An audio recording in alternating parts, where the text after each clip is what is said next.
Assalamualaikum warahmatullahi wabarakatuh. Hordoftoota badhaasa mobaayiltii akkuma beekamu waa'ee hortee Oromoo raasonni turtu. Amma dura kan irratti dhaabne hiika afran qalloo jechuudha. Kan amma himuu yaanu ammoo akkasumatti isinis barsiisuu yaanu afran qalloo kun eenyu beenyu akkasumatti guddaarraa hanga xiqqaatti quxisuurraa hanga gabaatti jechuudha kan irra deebi'ee dubbachuu yaanu.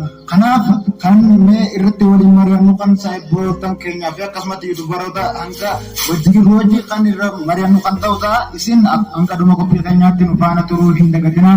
Mee akkuma beekamu aartii fanii shawuu maqaan inni ittiin beekamu aartii fanii shawuu jechuudha. Kanaaf warri yuutubaraa kan beeku dandeessan jira aartii fanii shawuu akkasumatti diraamaa baay'ee waan hojjetuuf har'aas kun gaafii kanaaf qophaa'ee kan dhaqeetti argamu ta'a. Erga inni salaamtaa isin gaafateen boodaan gama gaafii xiyyaatti kan dabru ta'a jechuunis. Kanaaf aartii fanii shawuu mee uummata asirraa si daawwatu jiru kana salaamtaa gaafadhuun sin jedha. Assalamualaikum warahmatullahi wabarakatuh. Hordoftoota kabajamtootaaf jaallatamtoota fayyaa akkam jirtu boota keessanii tulleen jirraa nagaa keenya. Egaa akkasumas gaafii fi deebii irraan tana asirratti dhiyaanne nooni faana turaadhaan isin jaa YouTube kana subscribe like share gochuu hin dagatinaan isin jaa.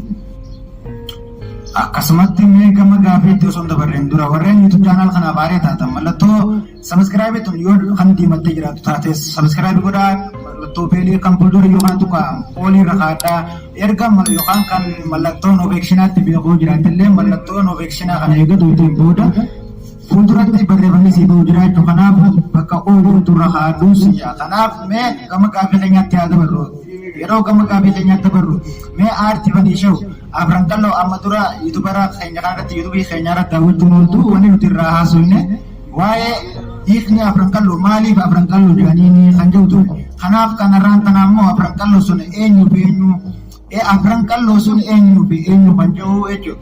Afran qalloo mee hanga baaqaaftee hanga xiqqaatti illee nu himuu danda'u baattu afran qalloo kan jedhaniin kun eenyu himuu dandeessaa? Akkasumas YouTube kana irratti agaratu jira. Gaafii isin gaafatan yoo adii isinitti jettan bareedaadha. Har'aan kana anillee harka kana guddaa jechuun illee baadhu guutuu maqaa isaanii isin illee ni himaa jechuudha. Tokkoffaan daga baabilii obarraa fi alaa hangana jechuudha.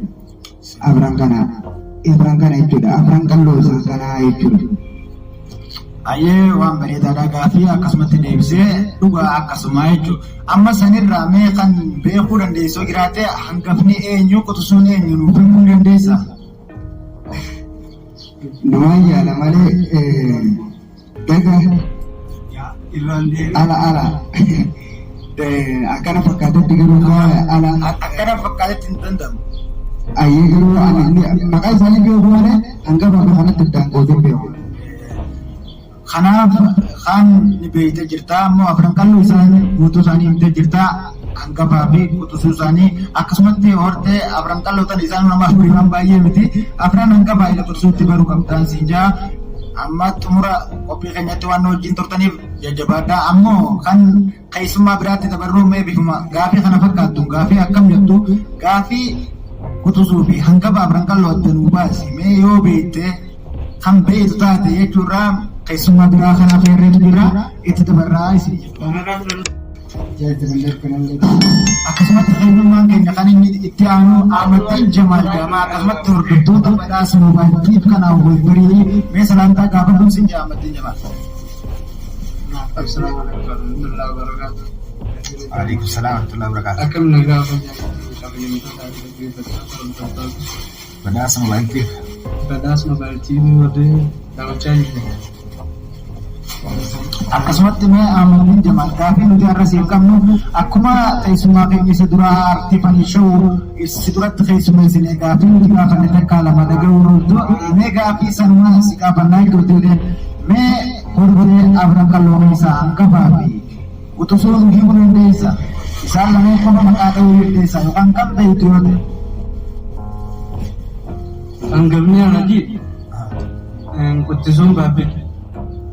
sirri harkatee jira jechuudha. Hangafni alaa utusuun baabbilee jechuudha. Sirriitti deebisee jira jechuudha. Ala daga gurraa baabbilee jechuudha. Afran qalloo kan jaan isaan hanga kanaa akkasumatti hangafni alaa utusuun baabbilee akka taate beektanii jirtanii isinillee hordoftoonni akkasumatti kan viidiyoo kanaaf haaree taate laayikii godhuu akkasatti obboleessanee kan ta'een irraa qabu sheer godhii fi isa biraan gahee akkasumatti hiikni amma dura irratti haasofnee jirru hiikni waan ilmaan afur dhaleef afran qalloo jaanii kan jiru ture jechuudha. Akkasumatti gaaffiin irraan tanaallee afran qalloo kun eenyu akkasumatti qutusuu fi hangafa isaa kan gaafanne ta'a. Kanaaf qophiin teenya akkuma itti dhufetti jira jechuudha. Kan dhufu irratti mee hortee kan nuti gaafannu isin laayikii viidiyoo kana erga gootaniin komentii viidiyoo kana jalaa argachuu dandeessan. Akkasumatti linkii yuutuuba keenya jalaa argachuu dandeessanii isii jechuu barbaade hamma dhuma qophii keenyaatti waan wajjin turtaniif galatoomaa hamma qophii biraa qabannee qophii adda addaatiin isin dhufnutti dhufaan duraan hordofaa nagayatti nagayni keenya kan qilleensarraa isin biraa ga'uu isin hin jedhu.